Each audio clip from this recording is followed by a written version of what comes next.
think that's the problem. And just like that, we all know she will feel miles better.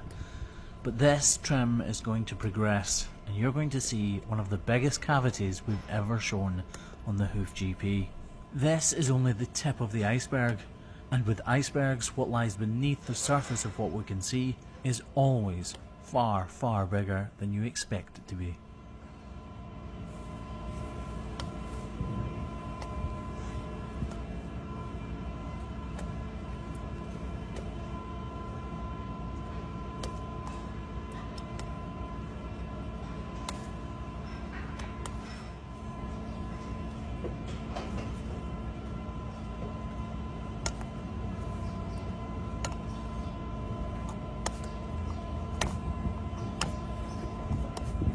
Clearly the cavity beneath this sole is much larger than what we can see right now,